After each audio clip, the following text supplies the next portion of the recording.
So how do you organize a whole bunch of creative people with great ideas, lots of energy, but not a lot of communication amongst each other? You get somebody like Mary Kay Sheets, my guest on the podcast today. Mary Kay is going to join us. Welcome, Mary Kay. Thank you for having me. You're going to hear all about St. Louis Filmworks and all the work that Mary Kay is doing. Stick around.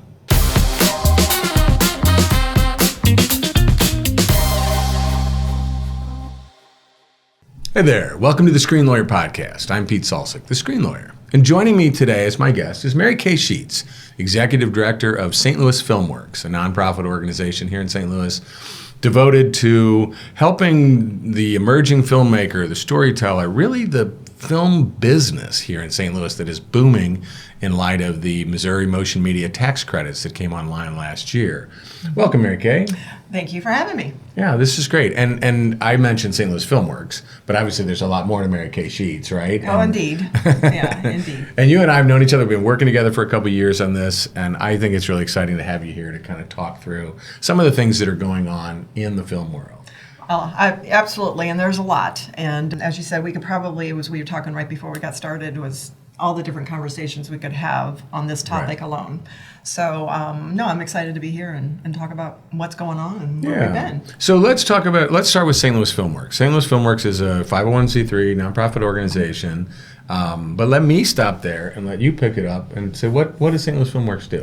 So St. Louis Filmworks really got started in about 2020. And it was really when there was an emergence of just a lot of synergies starting to come together and percolate back up. You know, we had, there's so much creative talent here, but it really was, all over the place. Small groups doing their thing, and there was not a lot of common communication and so forth. And my co-founder and I got connected just right after the In Motion Film conference that they did in the end of 2019. Mm-hmm. It had been something that had been pursued in me with my background to kind of help pull together an initiative, if you will, an economic initiative around how do we build this hub of talent back up. How do we start marketing what St. Louis is in terms of the entertainment industry and so forth. So we got together, and we both have we had a nice mesh of backgrounds because, Shad is a native of St. Louis and just loves St. Louis and is creative as a creative director. And my background I'm a fractional executive, my day job.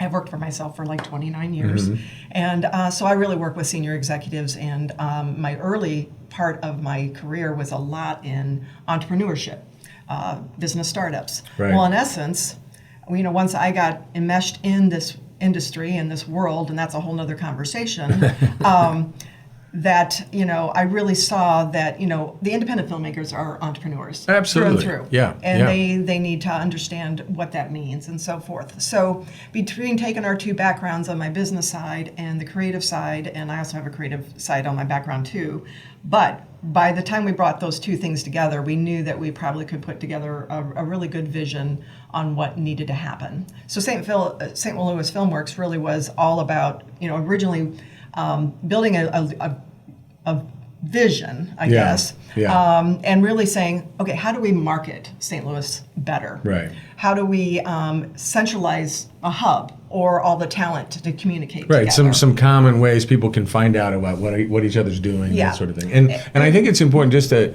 because I knew this, but sometimes it's a reminder. You were doing this, starting this, coming out, the genesis of it before COVID hits. Right before COVID hit. And then you have to do the work during COVID. And all of this is several years before we have a tax credit. Oh, absolutely. Right? We really were focused on, because of the onset of the digital age and the opening to usually an elitist, very tight organization to try and get into, or an industry to get into, it really exploded for the independents. Absolutely. So we knew that we had an opportunity to become a go-to hub for the independent storytellers. And that's ultimately what we were focused on. We were not focused on the tax incentives because we knew tax incentives are going to come and go depending on the political wave, so to speak. And the tax incentives are awesome because they bring in they open the conversation for St. Louis, right? Because the larger studio projects, even the larger independent projects, are going to go where they can grow, utilize their budget the Sure. most appropriate Absolutely. way, and where there's Absolutely. talent stuff. So we knew that we had so many other opportunities to be a hub for the independent filmmakers, whether we had tax incentives or not. Yeah. And so we really dug in to say, what do they need? They needed mentorship. They need to know what we mean by filmpreneurship. They need funding. Right? Yeah. They need to be connected Absolutely. and networked. And so, in finding our lane, when we really started, it was, we had the film office, but, Renee was doing a phenomenal job with, when productions were here and the boots on the ground and everything. But there was no common advocacy to really kind of get the word out. To try to attract other projects or to help. And at that time, I think, too, if and we got connected, maybe you were 2 years into St. Louis Filmworks when you and I started talking. But at that time, there wasn't, it seemed to me, because in my experience working with production people as the lawyer, there was a lot of, in the independent film world, it was get some money, shoot some footage, get some money, shoot some footage. And that's a standard sort of, guerrilla way to assemble a project. And a lot of documentary filmmakers work that way. Absolutely. Just the nature of the storytelling process for them. And the fact that they also typically, for sustainability, have to work another job, oftentimes, and it has to go around their schedule. Right. Yeah, that's actually a really important point, too, because a lot of this community that you're focused on isn't the 5-6 time filmmaker. Right. Who's done it a bunch of times and knows how to put together a team and knows how to start with a budget and knows where they're going to try to at least seek the financing. However, our accelerator's leaning towards that. The more seasoned independent filmmaker. And I want to talk about the evolution of the accelerator in a second. And I think but even the people we're trying to attract in this entire process is, I sort of think of it as two ways. And the tax incentive does help. As you said, part of it is to maybe somebody's going to shoot this project somewhere. Right. So they're going to choose a place where the budget works best. So that person's looking around. They can go to any state or any of however many, and you've got to have the right type of location for the story and that sort of thing. Right. But if you've got the tax incentive, you're part of that effort is come here. Right. But the other part of it, and maybe the longer term important part that you've been spending so much time with, is building up the local filmpreneurs and helping them understand the business of it. Right. Right? That role of that producer at the start, so you can get financing. You can do those things. Well, and over this 4-year period of time, as a young nonprofit and initiative, we initially were out saying, okay, let's identify what the gaps in our market is. Right. What do we need? And that was one thing. We needed that connectivity. We needed to help those starting filmpreneurs and independents have a starting ground, and spent a lot of time connecting people, right? Yeah. So it's all about connecting and having a place they can go to say, where do I start? Who do I see? Who's doing what in the ecosystem, right? So it was educating and letting everybody know who is even existing in the ecosystem. What do we have? What do we need? And as we have found more our lane now, because as the tax incentives have come, and we have some other great nonprofits, whether it's Continuity and MoMA doing their thing we have everybody doing their thing and building up what they are doing in their focus. And so St. Louis Filmworks, we've tried to get back down into a very specific lane. And we spent a lot of time early on with advocacy, right? And gathering people and sharing what we felt the industry needed after talking with many of them. And over time now we've tried to get back into our lane to say, we need to be more focused on, there's a lot of crew development, crew training, but there's no one working with the writers. And the storytellers on, workshopping the content and the distribution angle of it and understanding the business of it and how do I build a career, not just one project. Right. And so that's where, we've tried to start honing in on that lane more and more, right? To say, okay, what can we provide them? But this year, which was a huge kind of hit for us, is, we started the SLFW network, where we do monthly meetups. Right. And boy, did that turn into... those are great. I remember the first one you did was in January. Yep. Right? Cold, it was a week or so after the holidays, if I recall, and it was at Bad Dog. Yeah, right? It was. It was great great. How would you describe? It was just an amazing turnout. The energy and the synergy in the room. I mean, we had probably over 150, if not pushing a couple hundred, that showed up. And I remember. And it was sort of. It was more than word of mouth. I mean, you put the word out there, but it was like social media and stuff. But it wasn't. It was. I think there was such a hunger. There was, especially coming out of COVID, there was such a hunger, and I was constantly seeing the chatter online of, "Gosh, I wish is there something going on that we can all connect with? I wish there was something," and that kind of we were starting to do some of that, especially with the conference right at the start of COVID, unfortunately, and then everything came to a screeching halt, and then there was such a hunger for it, and so it has just been great, and it was the goal was ultimately. We just want to get everybody in the room to be connected, to know who's here. And then we take the opportunity while we're there to, my goal, especially starting, was let me point out the people you need to know in the room as far as Kelly from the film office or, continuity, what's MoMA about, and who these people are and why they need to know them. Because especially the new ones coming out are like, I didn't know I had these resources. I didn't know that. Absolutely. I mean, I remember going to the first one and really kind of being amazed at the size of the crowd. And then sort of thinking, well, maybe I shouldn't have been, right? I kind of know that there's this, but to see everybody come together like that, and then each successive one over the course of the year, you're seeing more and more people, because there were plenty of people. I've been doing this for a fairly long time in this town, but still, it's the actual number of people that I know well and work with is pretty small. And so that's growing in a large part because of these groups. The database actually is already over 1,000. I'm amazed every time we have RSVPs. And that people sign up, how many new people are there. Well, the people spread the word. Hey, you should come to this thing next time. We hosted one of those in one of the meetups in May. Had a great turnout here. It was really fun, right? And I think that's and got another one coming up. Very cool. We'll be hosting that group. We'll be dovetailing with our master class as part of the St. Louis International Film Festival, and but you're right. Those kinds of things. So over the course of this year, that process has really been impressive to me to see that working. And but that also, we started working earlier in the year on an accelerator program, and you mentioned that earlier. So let's talk a little bit about that, because to me that's another offering ready that's on the horizon but not quite there yet. Right. Well, and as an entirely volunteer organization, we're kind of stair-stepping. We always kind of say, okay, what are the paths to least resistance on what we can offer our filmmakers and so forth. So we started with our fiscal sponsorship program. We really focused on helping. I was like, where are elements that we can help? And so for people who don't, I'm sorry to cut you off, but I want to touch on that for a second, because the fiscal sponsorship program is a really important tool that people may not know a lot about as a way to finance, particularly documentaries, right? If you've got quite frankly, because it's a mechanism for the filmmaker to ask for donations through our organization, and they're tax deductible.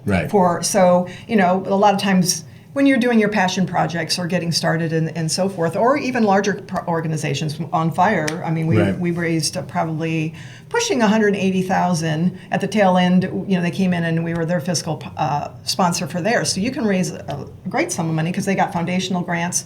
So you can raise money through individual tax deductible donations, and or it allows you to apply for grants through the foundations as a 501c3. So it's a wonderful mechanism. And so the way it works, and correct me if I get this wrong, but because I've worked with a couple other clients that have worked through that type of situation, and essentially the filmmaker, the production company, is an independent, for-profit entity. Whether it makes a profit's another thing, but in terms of its corporate structure, right? Because it's not going to take the time. Typically, those are independent, single-purpose entities that get formed for each project, right? Just by the nature of the copyright ownership, investment, everything else. So if they partner with a fiscal agent, so someone like you that's a 501c3, then they can go out and attract, and if people want to support the project but would like to do so with a tax-deductible donation, exactly, whether it's a foundation or just an individual, they make the donation to you. You send them the letter. Here's your tax deductible donation, Exactly. et cetera.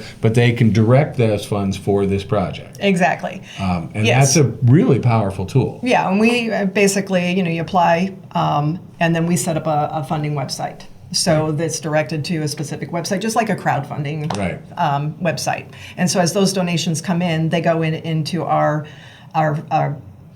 basically a restricted fund for that project. Correct. And then we grant that back out to the filmmakers. Right. So it has to be mission aligned as far as we are about growing and elevating the careers and the work of independent storytellers. This is that work. So therefore, this is just one of our programs that we can now help support those independents through that mechanism. So that was the first thing that we did to do that and get ready for doing it on scale, which is a great.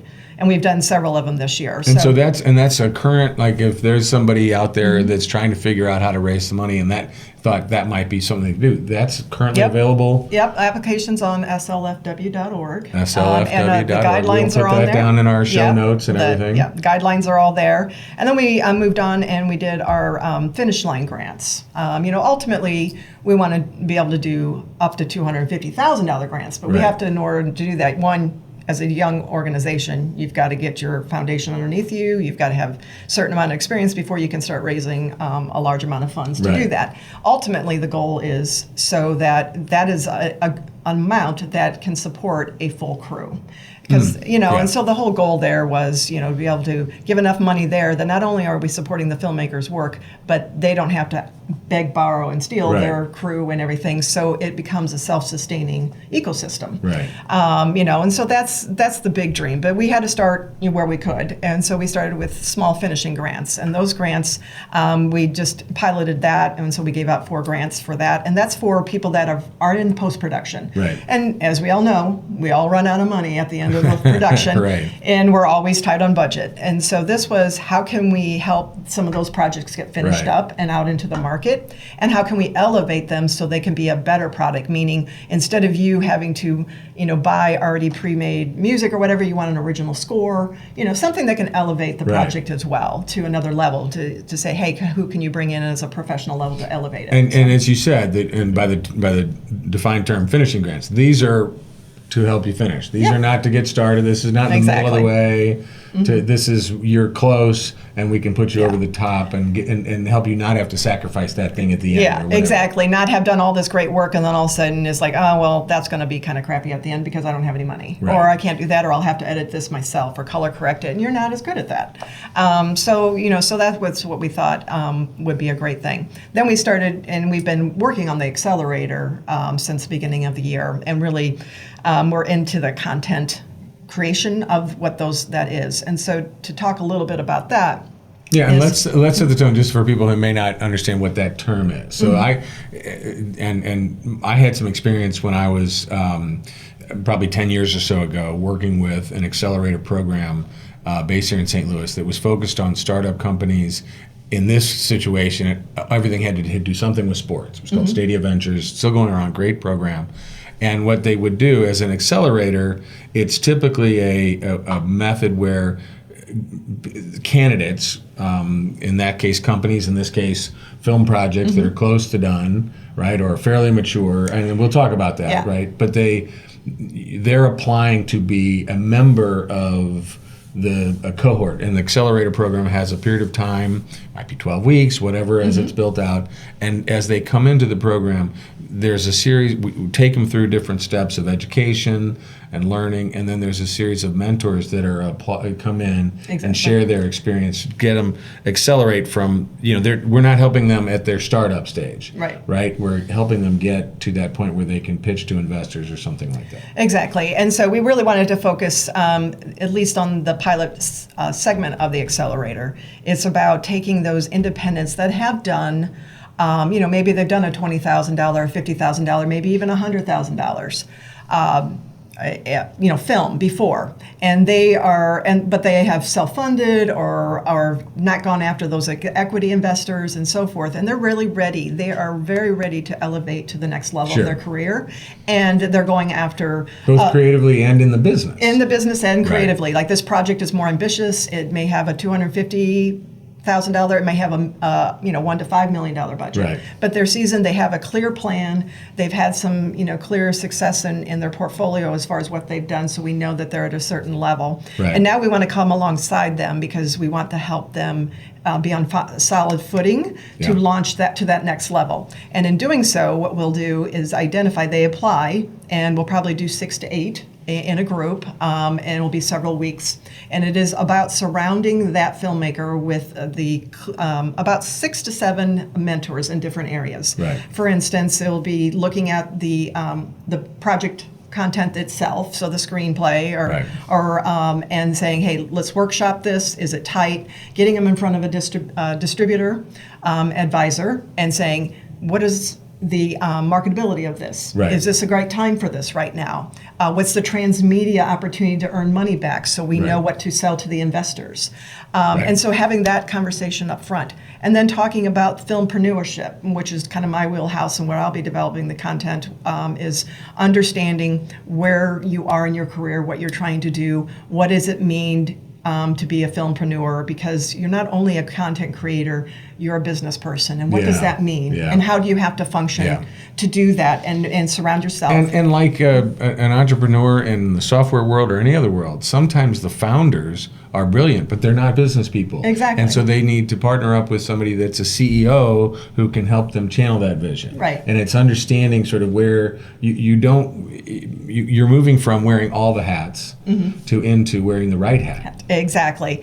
And as the advisor, you're involved in the accelerator, so because there's a whole legal component to everything you do, on the business side to just the project, to your own branding and marketability and everything. And so that's the legal side of it. Right. And then bringing the distributor back in, and then we have a marketing advisor component to talk about, is this being, marketed appropriately? What's your overall brand, and how does it fit into you as a filmmaker's brand, and what kind of content you want to put out in the world?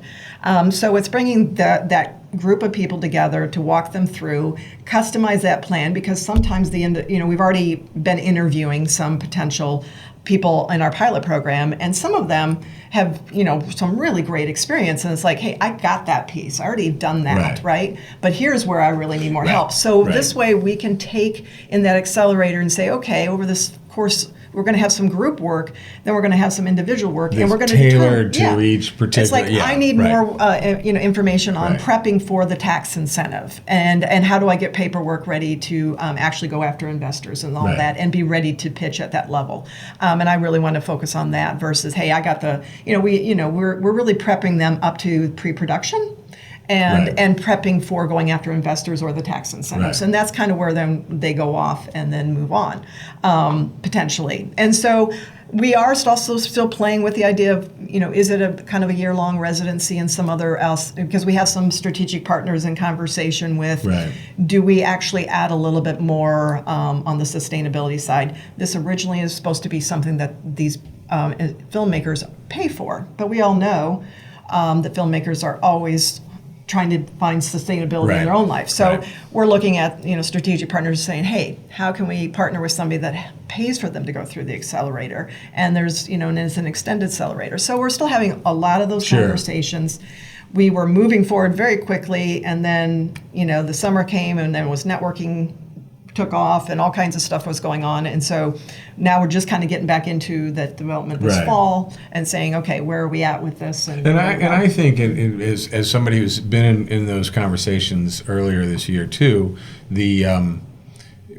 I now think a little bit differently about it than I did then, just because of the things that have happened in the course of the last 3 or 4 months work-wise. So it's unfolding, and then as we bring in people and kind of talk with the filmmakers and stuff to see what they need and stuff, and that's the ebb and flow of nonprofit, and finding where your best it can service in those gaps and stuff, and we're still doing that. Well, I think it's fantastic, and thank you for being here and showing. You and I have these conversations all the time, and the other day I'm like, wait a second, we should share this, right? Absolutely.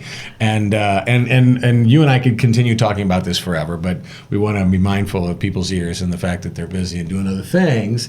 But let's bring it home here. How can people, again, find St. Louis Filmworks, find the next meetups? What's the best way to Excellent. learn more about what you're doing? So, well, obviously, slfw.org is the website in which we, post all the basic programs Right. and such that we do. And then follow us, obviously, Instagram, LinkedIn, Facebook, and all those links are also on our website. And then I always post and create events for the meetups, and then Right. you'll get into our meetup group. If you get into our meetup group, you're golden, because that's Right. where we really continue to communicate and all Right. the things up and coming. And we're starting to expand a little bit on what we share with that, not to inundate people with lunch emails and stuff, but Right. really be very informative. Yeah, well, that's fantastic. So, folks, it's absolutely worth it. If you're local, even if you're regional, if you're listening to this and you're wondering, you're hearing maybe some buzz that's going on, there's a lot happening in St. Louis, and I would encourage you to check out St. Louis Filmworks, because it's a great, if nothing else, checking in regularly gets you a sense of what's going on, and then you can go other places or find other Absolutely. information. Well, Mary Kay, thank you very much. This Thank has been you. a blast. Folks, if you have enjoyed this content, please, if you're getting the audio podcast, find us and follow us wherever you listen in your ears. And if you're watching on YouTube, hit that like and subscribe button so you'll get all of our content every time we issue new content, right? Isn't that how it works? I think that's how it works, right? So anyway, check us out. And you can always find us at thescreenlawyer.com. Thanks, Mary Kay. Thank you. Talk to you soon, folks.